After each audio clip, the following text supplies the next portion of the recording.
I never expected a random Tuesday to change my life, but that's exactly what happened. The day started like any other. I woke up, made coffee, and headed to work at the local bookstore. It was a dreary Seattle morning, the kind where the rain seems to seep into your bones, making you yearn for a warm fireplace and a good book. Little did I know, I was about to receive news that would turn my world upside down. As I was restocking the mystery section, my phone buzzed in my pocket. I usually ignore calls during work hours, but something made me fish it out and answer. "Hello, is this Sarah Callahan?" a crisp, professional voice inquired. When I confirmed, the voice continued, "This is Jonathan Pierce from Pierce & Associates law firm. I'm calling regarding your great-aunt Eleanor's estate." My mind raced, trying to conjure up an image of great-aunt Eleanor. I had only met her a handful of times as a child, and my memories of her were hazy at best. I remembered a stern-looking woman with silver hair always pulled back in a tight bun, the scent of lavender, and a house that seemed to go on forever. "I'm sorry," I said, "but I think there must be some mistake. I barely knew my great-aunt." Mr. Pierce cleared his throat. "There's no mistake, Ms. Callahan. Your great-aunt Eleanor passed away last week, and she has left you her entire estate." I felt like I had been hit by a truck. "Her entire estate?" I echoed, my voice barely above a whisper. "But, why me?" "I'm afraid I can't speak to Ms. Rutherford's motivations," Mr. Pierce replied. "However, the will is quite clear. You are the sole beneficiary of her estate, which includes her home and all its contents." As Mr. Pierce continued to explain the legalities, my mind wandered. I thought about telling Thomas, my husband of 5 years. He'd be thrilled, no doubt. Thomas had always been practical to a fault, constantly worrying about our finances and our future. This inheritance would solve all of our problems in one fell swoop. But as I hung up the phone, a strange feeling settled in my stomach. It wasn't excitement or joy, but something closer to trepidation. I couldn't shake the feeling that this inheritance was going to change more than just our bank balance. I finished my shift in a daze, barely registering the customers or my co-workers' concerned glances. When I finally got home, Thomas was already there, hunched over his laptop at the kitchen table. He looked up as I entered, his brow furrowed. "You're late," he said, his tone carrying a hint of accusation. I was starting to worry. I took a deep breath. "Thomas, I have some news." I perched on the edge of the table, my hands fidgeting with the hem of my sweater. "Do you remember my great-aunt Eleanor?" Thomas's frown deepened. "Vaguely. The rich one who lived in that massive house on the outskirts of town, right?" I nodded. "She passed away last week. And she left me everything. The house, her possessions, all of it." For a moment, Thomas just stared at me, his expression unreadable. Then, slowly, a smile spread across his face. "Sarah, that's incredible." He jumped up, pulling me into a tight embrace. "Do you know what this means? We can finally start planning for our future. No more living paycheck to paycheck." As Thomas rattled off all the things we could do with the money, I felt that unease grow stronger. It wasn't that I wasn't grateful, I was. But something about the way Thomas immediately started planning how to use the inheritance rubbed me the wrong way. It was as if he saw it as his money, not mine. The next day, we drove out to see the house. As we pulled up the long, winding driveway, I felt my breath catch in my throat. The house was even more imposing than I remembered. Its white pillars stood tall and proud, the ivy-covered walls giving it an air of timeless elegance. The sprawling gardens, even in the drizzling rain, were a riot of color. "It's like something out of a movie," I murmured, my eyes wide as I took it all in. Thomas whistled low. "It's certainly impressive," he agreed. But I could see the wheels turning in his head, probably already calculating property taxes and maintenance costs. As we stepped inside, I was overwhelmed by a sense of history. Every creak of the wooden floors, every shadow cast by the antique chandeliers, seemed to whisper of days gone by. I ran my hand along the banister of the grand staircase, marveling at the smooth wood polished by generations of hands. "Can you believe this is all ours now?" I asked Thomas, my voice hushed with awe. He nodded, but his attention was elsewhere, eyes darting from room to room.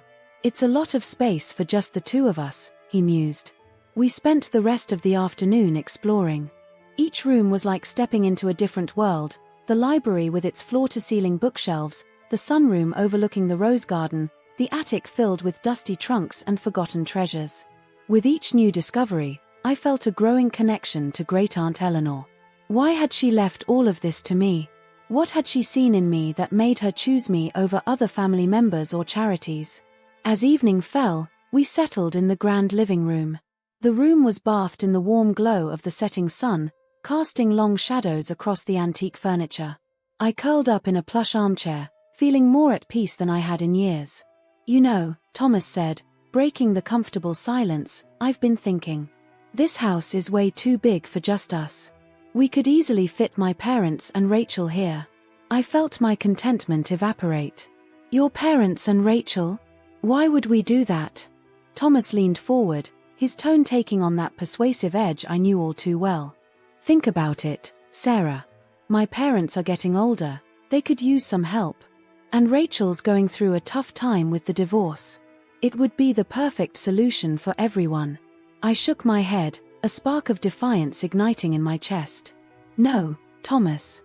This house is mine. I want it to belong to us, not to them. Don't be selfish, Sarah, Thomas said, his voice hardening. This is a family opportunity. We can't just keep all this space to ourselves. As Thomas continued to argue his point, I felt something shift inside me. 4 years, I had gone along with Thomas's plans, always deferring to his judgment. But this time was different.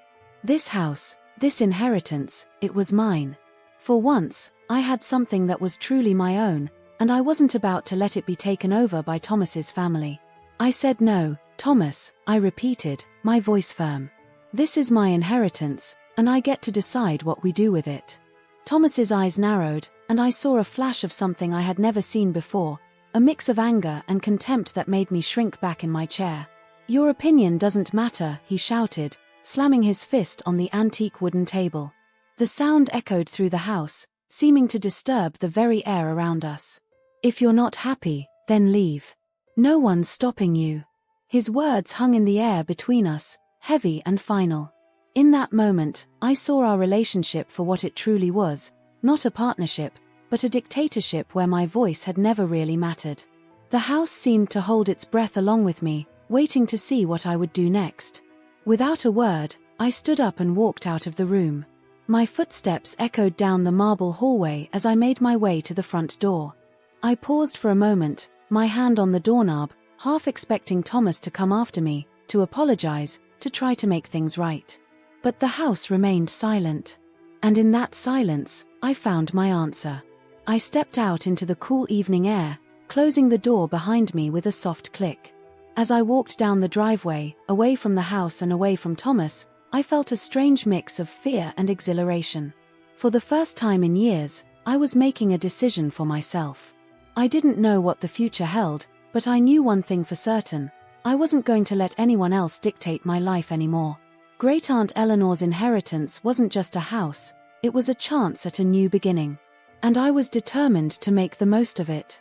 I spent that night at my friend Lily's apartment, curled up on her lumpy couch, staring at the ceiling fan as it lazily spun above me.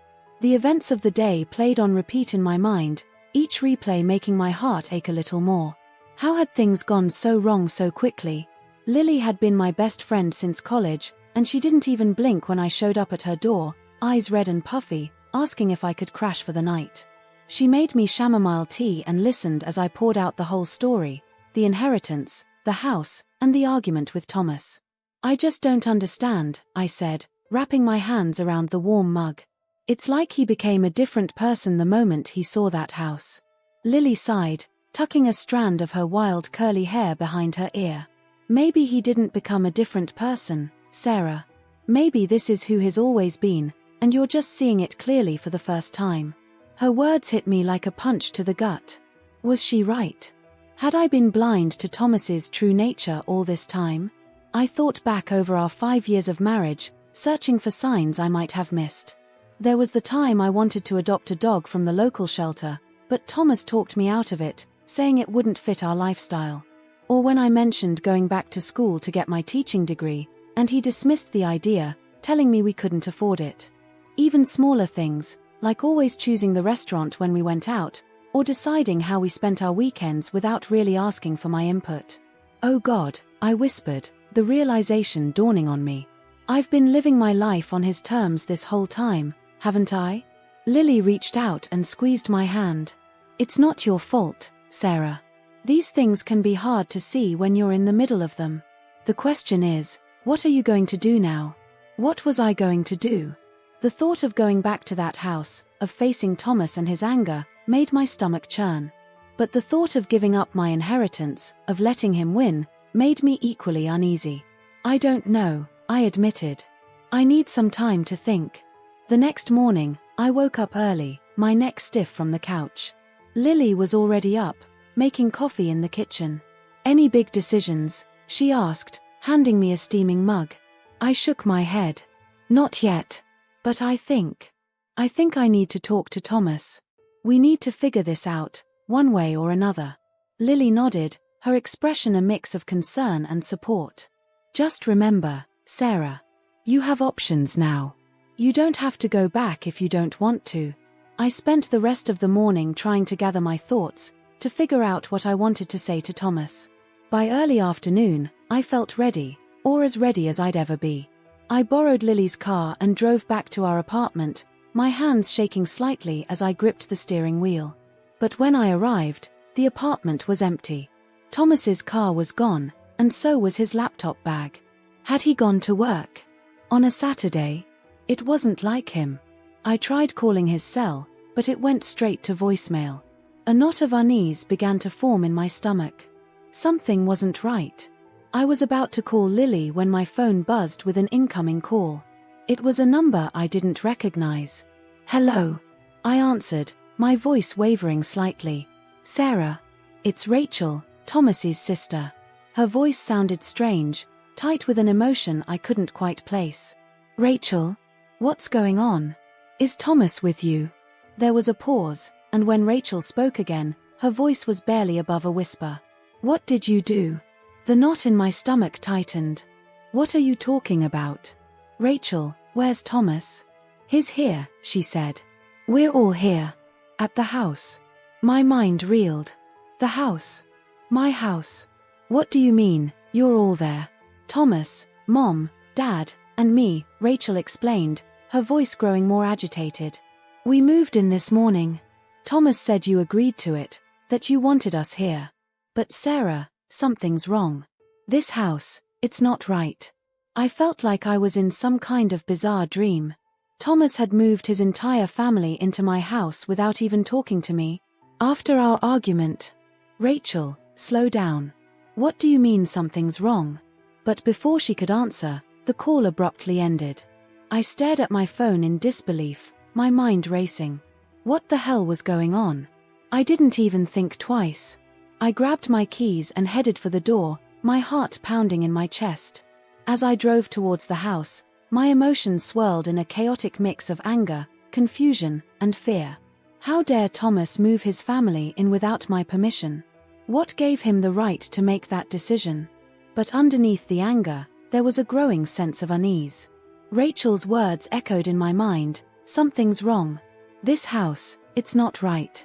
What did that mean? As I pulled up the long driveway, I half expected to see moving trucks and people bustling about. Instead, the house stood silent and still, looking exactly as it had when I left it the night before. No cars in the driveway, no signs of life at all. I parked and walked up to the front door, my footsteps crunching on the gravel path. The key trembled in my hand as I inserted it into the lock. As the door swung open, I was hit by a wave of cold air, as if the house had been left with all its windows open in the middle of winter. Hello, I called out, my voice echoing in the empty foyer. Thomas? Rachel? No response. I moved further into the house, a chill running down my spine that had nothing to do with the temperature. Something felt off. The air was heavy, oppressive, like the moments before a thunderstorm. I made my way to the living room, the scene of last night's argument. The antique table still bore the mark where Thomas had slammed his fist down. But now, inexplicably, it was pushed against the far wall, as if someone had been trying to barricade the door. "Thomas?" I called again, my voice shaking. "This isn't funny. Where are you?" A sound from upstairs made me jump, a soft thud, like something heavy falling onto carpet. My heart racing, I slowly climbed the grand staircase, my hand trailing along the smooth wooden banister. At the top of the stairs, I paused, listening. The house was dead silent. Then, from behind a closed door at the end of the hallway, I heard it, a soft, melodic humming. It sounded like a lullaby. I approached the door, my hand reaching out for the knob. Just as my fingers brushed the cool metal, a voice spoke from right behind me. "She doesn't want us here." I whirled around, a scream catching in my throat. Rachel stood there, her eyes wide and unfocused, staring right through me.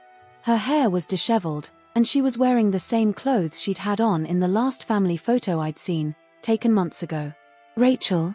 I gasped, my heart pounding so hard I thought it might burst out of my chest. "What's going on? Where's Thomas?" Rachel's gaze slowly focused on me, and for a moment, I saw a flicker of recognition in her eyes. "Sarah, you came back." Her voice was barely above a whisper. "You shouldn't have come back. The house, it's alive, Sarah. And it's angry." Before I could respond, a loud crash echoed from downstairs, followed by Thomas's voice shouting my name. Rachel's eyes went wide with fear. "You have to go," she said urgently, grabbing my arm. "Now." But I stood my ground, shaking off her grip. "No," I said firmly, surprising myself with the strength in my voice. "This is my house. My inheritance. And I'm going to find out what's going on." As I turned to head downstairs, I caught a glimpse of movement out of the corner of my eye. For just a split second, I could have sworn I saw a figure at the end of the hallway, a woman with silver hair pulled back in a tight bun, the scent of lavender lingering in the air. Great-aunt Eleanor? But when I blinked, the figure was gone, leaving me to wonder if it had ever been there at all. With a deep breath, I steeled myself and headed downstairs to confront whatever chaos Thomas and his family had brought into my home. Little did I know, the true nature of my inheritance was about to reveal itself, and nothing would ever be the same again. As I descended the stairs, the air grew thicker, almost suffocating. The house creaked and groaned around me, as if it were alive and breathing. I reached the bottom of the staircase and peered into the living room, where I'd heard Thomas's voice. What I saw made me freeze in my tracks. Thomas was there, along with his parents, but they weren't moving. They stood as still as statues, their eyes fixed on something I couldn't see. The room was a mess, furniture overturned, books scattered across the floor, and a chill that seemed to seep from the very walls. "Thomas," I called out, my voice sounding small and scared even to my own ears. "Mr. and Mrs. Brennan?" Slowly, almost mechanically, they turned to look at me. The moment their eyes met mine, I felt a jolt of fear run through me. Their gazes were empty, devoid of any recognition or warmth. "Sarah," Thomas said, his voice flat and emotionless.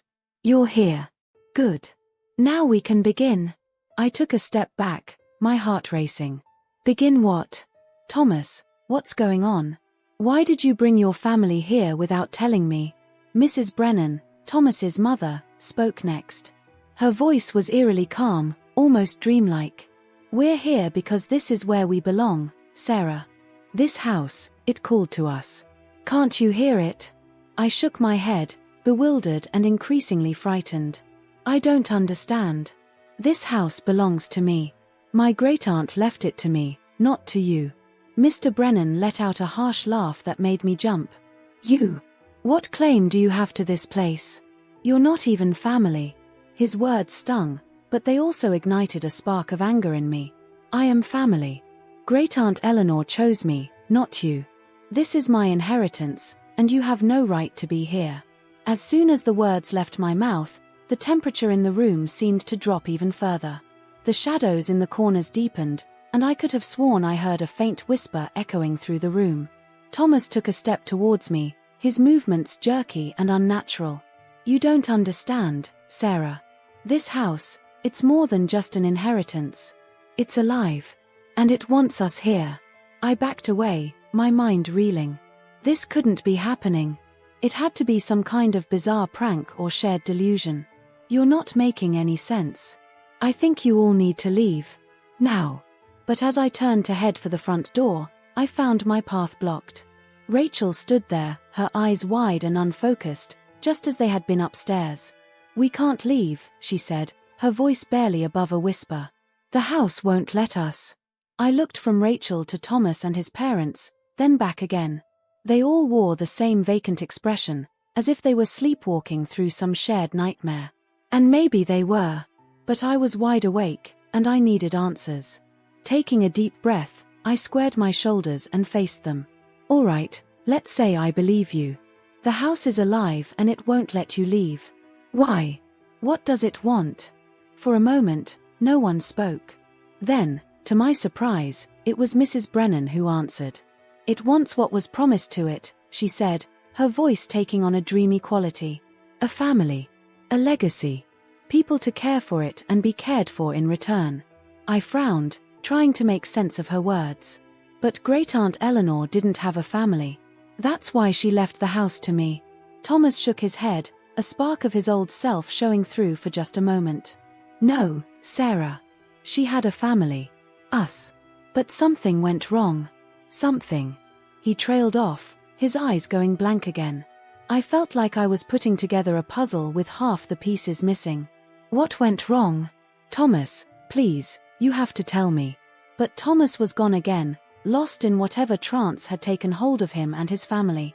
I looked around the room, desperate for some clue, some hint of what to do next. My eyes fell on a dusty old photo album lying open on the floor, its pages yellowed with age. Carefully, I picked it up. The photo on the open page showed a much younger version of Great-Aunt Eleanor, standing in front of the house. She was smiling, her arm around a man I didn't recognize. They looked happy, in love. As I flipped through the pages, I saw more photos of Eleanor and this man, and then pictures of children, a boy and a girl. A family. Eleanor's family. But as the photos progressed, something changed. The smiles became forced, the poses stiff and unnatural. In the last photo, Eleanor stood alone in front of the house, her face a mask of sorrow and anger. What happened to you? I whispered, tracing my finger over Eleanor's face in the photo. Suddenly, the album slammed shut, nearly crushing my fingers. I yelped and dropped it, watching in shock as it slid across the floor on its own, coming to rest at Thomas's feet. The past is in the past, Thomas said, his voice oddly distorted. We're here now. We're the family this house deserves. I shook my head, backing away. No, you're not. You're intruders. This isn't your home. As soon as the words left my mouth, the house seemed to come alive around us. The walls creaked and groaned, the floorboards vibrating beneath our feet. A gust of wind tore through the room, scattering papers and knocking over lamps. Rachel let out a terrified scream, clinging to her mother. Make it stop. Please, make it stop. But I stood my ground, a strange calm settling over me. This was my house, my inheritance. And somehow, I knew exactly what I needed to do. Enough, I said, my voice firm and clear. This ends now. To my amazement, the chaos subsided. The wind died down, the creaking stopped, and the room fell into an eerie silence. Thomas and his family stared at me, their expressions a mix of fear and awe. I took a deep breath and continued. I don't know exactly what's going on here, but I do know this. Great-Aunt Eleanor left this house to me for a reason. And I intend to honor that. As I spoke, I felt a warmth spreading through me, as if the house itself was responding to my words. I walked over to Thomas, looking him straight in the eye. You and your family need to leave. This isn't your home, and it never will be.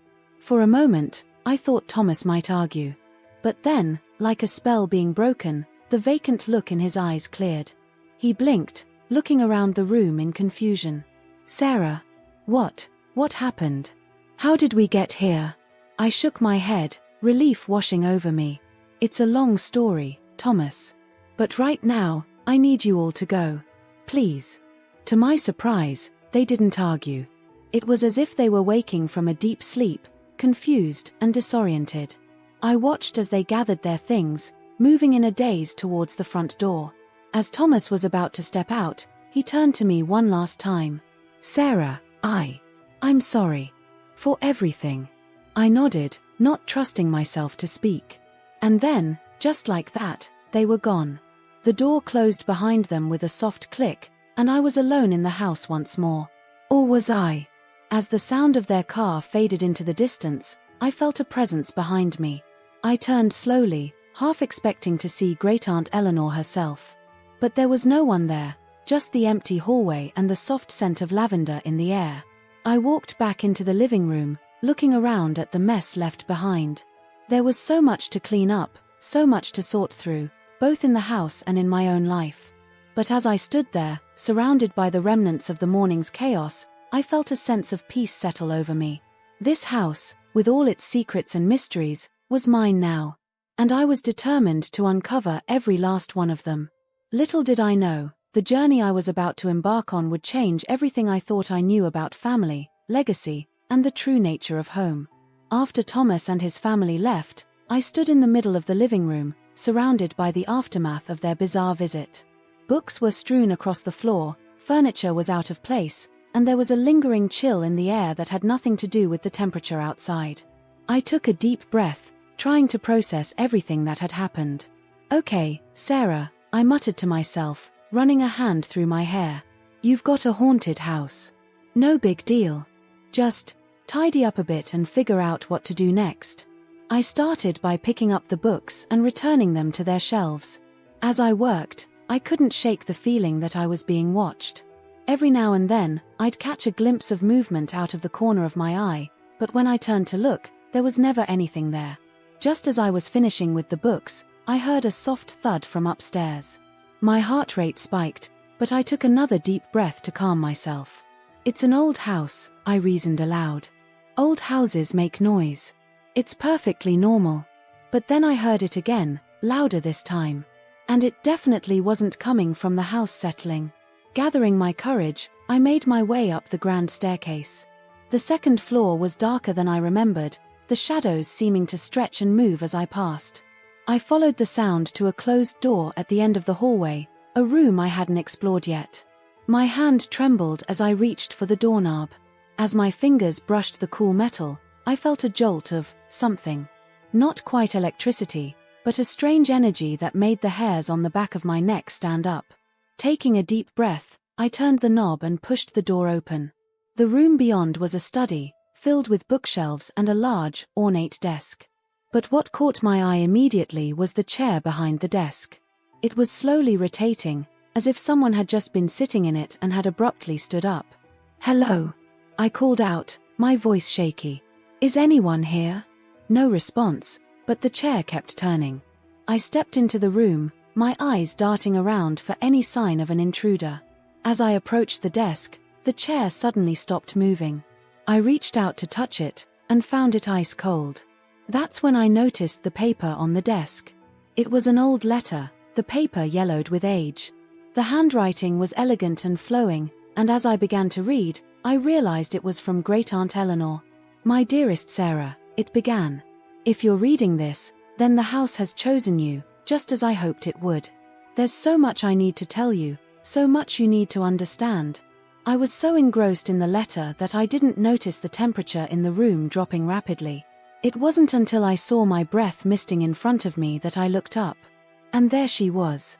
Great-Aunt Eleanor stood on the other side of the desk, looking just as she had in the last photo I'd seen of her. Her silver hair was pulled back in a tight bun, and she wore a high-necked dress that looked like it belonged in another century. But most striking were her eyes, sharp and intelligent, filled with a mixture of sadness and determination. I stumbled backward, nearly tripping over my own feet. You're dead," Eleanor finished for me, her voice echoing strangely in the room. "Yes, my dear. But death, as you're learning, is not always the end." I gripped the edge of the desk to steady myself, my mind reeling. "This can't be real. I must be dreaming." Eleanor smiled, but it didn't reach her eyes. "I assure you, this is very real. And we have much to discuss." Over the next hour, Eleanor told me a story that seemed impossible, yet I knew in my heart it was true. The house, she explained, was more than just a building.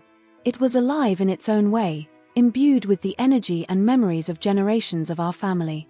But the house needs more than just memories to survive, Eleanor said, her form flickering like a candle flame. It needs love, care, and most importantly, it needs a family to protect. I frowned, thinking back to Thomas and his family. Is that why they were acting so strangely? The house was trying to, what? Possess them? Eleanor shook her head. Not possess. Adopt. The house sensed their presence and tried to make them part of itself. But they weren't the right fit. They didn't belong here. And I do. I asked, still trying to wrap my head around everything. Your family, Sarah. True family. The house recognizes that. As if in response to her words, I felt a warm breeze brush against my cheek, carrying with it the faint scent of lavender. Eleanor's expression grew serious. But being the caretaker of this house is not an easy task. There will be challenges, dangers even. Are you prepared for that? I thought about my life before inheriting the house. My unfulfilling job at the bookstore, my strained relationship with Thomas, the feeling that I was just drifting through life without any real purpose. For the first time in years, I felt like I was exactly where I was meant to be. I am, I said, surprising myself with the conviction in my voice. Eleanor nodded, a look of pride crossing her face. Good. Then let's begin your education. Over the next few days, I immersed myself in learning about the house and its history. Eleanor was a patient teacher, guiding me through the secrets hidden within the walls. I learned about secret passages, hidden rooms, and the intricate web of energy that flowed through the entire property. But it wasn't all smooth sailing. The house, it seemed, had a mind of its own, and it wasn't always friendly. Objects would move on their own, doors would slam shut without warning, and sometimes I'd hear whispers in empty rooms. One night, about a week after Thomas and his family had left, I woke up to the sound of music playing softly downstairs. It was an old song, something that might have been popular in Eleanor's youth. Curious, I made my way down to investigate. The music was coming from the grand piano in the living room. As I entered the room, I saw the keys moving on their own, playing a haunting melody that sent shivers down my spine. It's beautiful, I said softly, not wanting to disturb whatever force was creating the music. The playing stopped abruptly, and for a moment, the house was utterly silent. Then, slowly, the sheet music on the piano began to ruffle, as if caught in a breeze. Pages turned, seemingly searching for something. Finally, the pages settled on a particular song. I recognized it immediately. It was a lullaby my mother used to sing to me when I was little. How did the house know about that? As if in answer to my unspoken question, I felt that now familiar warm breeze, carrying the scent of lavender. The piano began to play again, this time the sweet, simple melody of my childhood lullaby. Tears welled up in my eyes as I sat down on the piano bench. Without really thinking about it, I began to sing along softly. As my voice joined the piano's notes, I felt a profound sense of belonging wash over me. This was home. This was where I was meant to be. When the song ended, I sat in silence for a long moment, letting the feeling sink in. Then, quietly, I said, "Thank you." The house creaked softly in response, and I could have sworn I felt a gentle pat on my shoulder. As I made my way back upstairs to bed, I realized that my fear of the house was gone. Yes, there were still mysteries to unravel and challenges to face. But I was no longer afraid. This house, with all its quirks and supernatural elements, was my home now.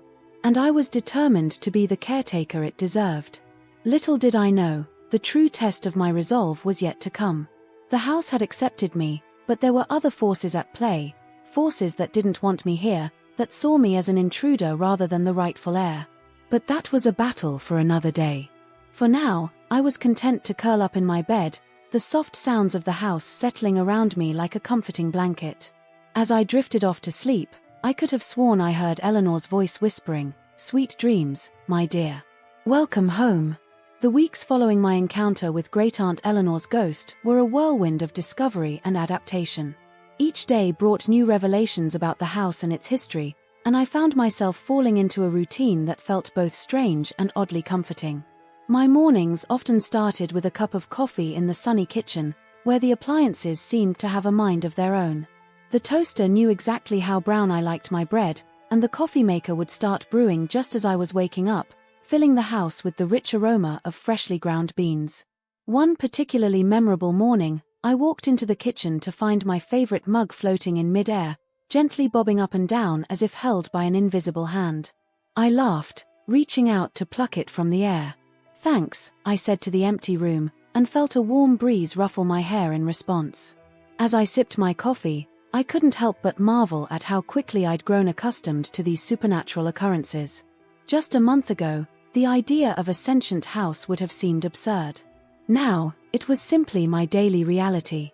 But it wasn't all magical breakfast preparations and floating kitchenware. The house had its moods, and not all of them were pleasant. Some days, I'd wake to find the hallways stretching impossibly long, doors leading to rooms that shouldn't exist.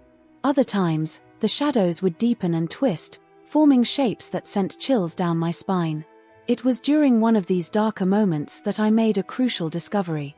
I had been exploring the attic, sorting through boxes of old photographs and letters, when I came across a locked trunk. No matter how I tried, I couldn't get it open. Frustrated, I was about to give up when I felt that familiar warm breeze, carrying the scent of lavender. "What is it?" I asked aloud, having grown used to speaking to the house. "Do you want me to open this?" In response, I heard a faint clicking sound. When I tried the lock again, it opened easily. Inside the trunk, I found a collection of diaries belonging to Great-Aunt Eleanor. As I began to read, the true story of the house, and of our family, began to unfold. Eleanor had inherited the house from her own grandmother, just as I had inherited it from her. But Eleanor's story was far from a happy one. She had fallen in love with a man named James, and together they had started a family. But James had been greedy, more interested in the house's value than in Eleanor or their children. He tried to sell it, I read aloud, my voice echoing in the quiet attic. He didn't understand that the house was alive, that it was part of our family. The house creaked around me, as if acknowledging the painful memory. As I continued reading, I learned that James had eventually abandoned Eleanor and their children, taking much of the family's money with him. Eleanor had been left alone to care for both the house and her family. "But you weren't really alone, were you?" I murmured, running my hand along the worn leather cover of the diary. "The house was here with you." A soft chime sounded from somewhere in the house, like a gentle affirmation. Over the next few days, I pored over Eleanor's diaries, piecing together the history of our family and the house. I learned about the joys and sorrows that had seeped into these walls over generations, about the sacrifices Eleanor had made to keep the house in the family. As I read, I felt a growing sense of purpose. This wasn't just a quirky old house with some supernatural elements.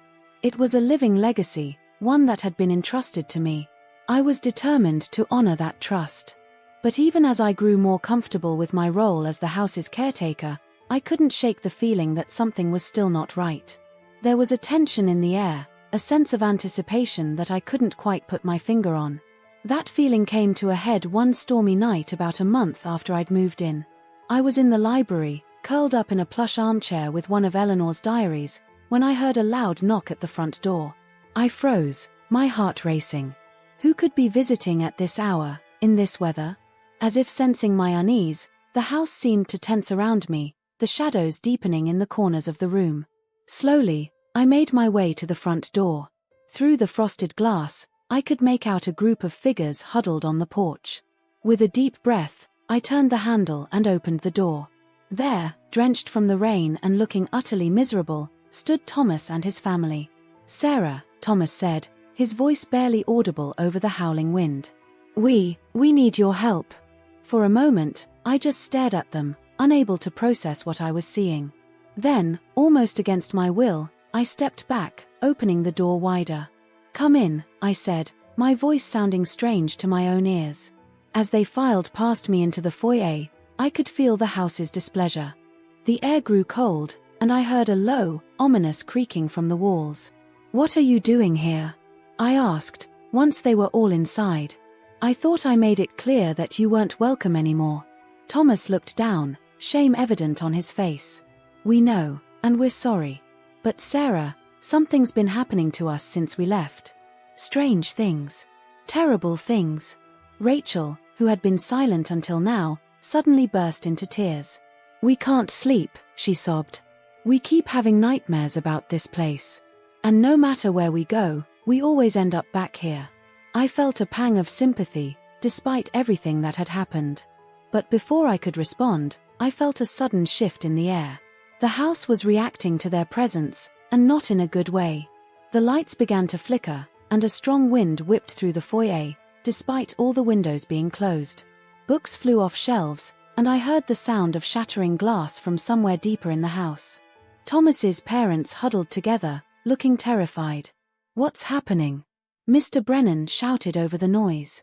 I closed my eyes, trying to connect with the house, to understand what it was feeling. And suddenly, I knew. It's angry, I said, opening my eyes to look at Thomas and his family. You tried to take what wasn't yours, and now it wants you gone. The wind grew stronger, and I saw ghostly figures beginning to form in the air around us. Shadowy shapes of people long dead, all members of my family who had lived in and cared for this house over the generations. Thomas reached out, grabbing my arm. Please, Sarah. You have to help us. Make it stop. But as soon as he touched me, the house's reaction intensified. The floor began to shake, and I heard a loud crack as a fissure opened up in the marble floor of the foyer. In that moment, I understood what I had to do. This was my home, my inheritance, and it was up to me to protect it, even from those who didn't understand its true nature. I gently but firmly removed Thomas's hand from my arm. I'm sorry, I said, raising my voice to be heard over the chaos. But you don't belong here. You never did. This house, this legacy, it's not for you. As I spoke, I felt a surge of energy flowing through me. The ghostly figures grew more solid, forming a barrier between me and Thomas's family. The wind died down, and the shaking stopped, but the air remained charged with supernatural energy. You need to leave, I continued, my voice stronger now. And this time, don't come back. The house has made its choice, and so have I. For a moment, Thomas looked like he might argue. But then his shoulders slumped in defeat. Without another word, he turned and ushered his family back out into the stormy night. As the door closed behind them, I felt the house settle around me. The ghostly figures faded away, and the fissure in the floor sealed itself as if it had never been there. I leaned against the door, suddenly exhausted. We did it, I murmured, and felt a gentle warmth envelop me in response.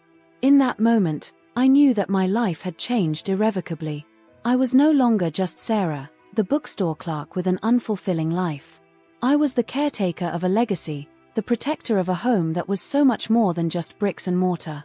As I made my way back to the library, I felt a sense of peace settle over me. The house had chosen me, and I had chosen it in return. Whatever challenges lay ahead, I knew we would face them together. Little did I know, this was just the beginning of my journey with the house. There were still secrets to uncover, mysteries to solve, and a whole new life to embrace. But for now, I was content to curl up in my favorite armchair, surrounded by the warm, comforting presence of my extraordinary new home. In the days following Thomas and his family's dramatic exit, I found myself in a state of quiet contemplation. The house seemed to sense my mood, and it responded by creating an atmosphere of calm and serenity. The usual creaks and whispers faded to a gentle background hum, and even the ever-present scent of lavender softened to a subtle fragrance. I spent most of my time in the library, surrounded by the accumulated knowledge of generations. As I pored over family records and Eleanor's diaries, I began to piece together a clearer picture of what it truly meant to be the caretaker of this extraordinary home. One sunny afternoon, as I was leafing through a particularly old volume, I came across a faded photograph tucked between the pages. It showed a group of women standing in front of the house, their faces beaming with pride and joy. With a start, I realized that I recognized one of them. It was Eleanor, looking much younger than in any other picture I'd seen of her. As I studied the photo, I felt a familiar warmth brush against my cheek. The house was reaching out to me, wanting to share something. I closed my eyes, allowing myself to be open to whatever it wanted to show me. Suddenly, I was no longer sitting in the library. Instead, I found myself standing on the front lawn, the scene from the photograph playing out around me like a movie. I could hear laughter and excited chatter as the women in the photo gathered for the picture. "Come on, Eleanor," one of them called. "It's your turn to be in the center. You're the new caretaker, after all." I watched as a young Eleanor, her face flushed with excitement, stepped into the middle of the group. As the photographer counted down, I saw Eleanor's eyes flick towards the house. For just a moment, her expression changed from joy to something deeper, a mix of love, respect, and determination. The vision faded, and I found myself back in the library, the photograph still in my hands. But now I understood what the house had been trying to show me. This wasn't just a job or a responsibility, it was a calling. A sacred trust passed down through generations of strong, capable women. With this realization came a sense of purpose stronger than anything I'd ever felt before. I knew then that I was exactly where I was meant to be, doing exactly what I was meant to do. Over the next few weeks, I threw myself into learning everything I could about the house and its history. I explored every nook and cranny, from the deepest corner of the basement to the highest point of the attic. The house seemed to delight in my curiosity, often revealing hidden compartments or secret passages just as I was about to give up searching. One day, as I was examining an old grandfather clock in the hallway, I noticed a small, almost invisible seam in the wood paneling beside it. Intrigued, I ran my fingers along the seam, feeling for any kind of latch or button. Suddenly, the panel swung open, revealing a narrow staircase leading down into darkness. Without hesitation, I grabbed a flashlight and descended the stairs. At the bottom, I found myself in a small, circular room. The walls were lined with shelves, each holding dozens of old books and strange, glittering objects. In the center of the room stood a pedestal, and on top of it lay a large, leather-bound book. As I approached the pedestal, the book seemed to glow faintly. I reached out to touch it, and as soon as my fingers made contact with the worn leather cover, I felt a jolt of energy course through me. The pages of the book began to turn on their own, faster and faster, until they finally stopped on a blank page near the end. As I watched, words began to appear on the page as if written by an invisible hand. "Sarah Callahan, true heir and chosen caretaker. Your journey begins here." I smiled, tracing my fingers over the words. "I'm ready," I said aloud, and I felt the house hum with approval around me. From that day forward, my connection to the house grew even stronger. I began to understand its moods and needs instinctively, almost as if it were an extension of myself. And in return, the house shared more of its secrets with me. I learned about the protective wards that had been placed around the property generations ago, and how to strengthen them. I discovered the house's ability to manipulate time and space within its walls, creating rooms that defied the laws of physics. And most importantly, I began to understand the true nature of the energy that flowed through the house, a powerful, ancient magic that had been nurtured and shaped by generations of my family. As the weeks turned into months, I settled into my new life with a sense of contentment I had never known before. I quit my job at the bookstore and focused all my energy on the house. To the outside world, I became something of a recluse, rarely venturing beyond the boundaries of the property. But I had never felt less alone. The house was my constant companion, always there with a comforting creak or a playful gust of wind. And on quiet evenings, I would often feel the presence of those who had come before me, Eleanor and all the other caretakers who had loved and protected this house through the years. One night, as I sat in the garden watching the sunset, I felt a familiar presence materialize beside me. I turned to see Eleanor, her ghostly form shimmering in the fading light. "You've done well, my dear," she said, her voice filled with pride. "The house has never been happier." I smiled, feeling a warmth spread through my chest at her words. "I still have so much to learn," I admitted. Eleanor chuckled. "That's the beauty of it, Sarah. There will always be more to learn, more secrets to uncover. That's what makes this life so extraordinary." We sat in companionable silence for a while, watching as the stars began to appear in the darkening sky. Finally, Eleanor turned to me, her expression serious. "You know, of course, that this isn't an easy path you've chosen," she said. "There will be challenges ahead. Those who don't understand, who might try to take the house from you or exploit its power." I nodded, thinking back to Thomas and his family. "I know," I said. But I'm ready to face whatever comes. This is my home, my legacy. I'll protect it with everything I have. Eleanor smiled, reaching out to place a ghostly hand on my shoulder. That's my girl, she said softly. Then, with a final nod of approval, she faded away, leaving me alone in the garden. But I wasn't really alone, I realized. I would never be alone again. The house was always with me, a living, breathing entity that had chosen me as much as I had chosen it. As I made my way back inside, I felt a sense of excitement building within me. This wasn't an ending, but a beginning. There were still so many mysteries to solve, so much magic to explore. And I had a lifetime ahead of me to do it. I paused in the foyer, looking around at the grand old house that had become my home in every sense of the word. Well, I said aloud, a smile playing on my lips, what adventure shall we have next? In response, I felt a warm breeze ruffle my hair, carrying with it the faint sound of laughter and the promise of endless possibilities. And as I climbed the stairs to my bedroom, I knew with absolute certainty that I was exactly where I was meant to be. The house and I, we were in this together. And whatever the future held, we would face it side by side, guardians of a legacy that stretched back generations and would continue long after I was gone. As I drifted off to sleep that night, I felt a deep sense of peace settle over me. I had found my purpose, my home, and my family, all wrapped up in this magnificent, magical house. And I couldn't wait to see what tomorrow would bring.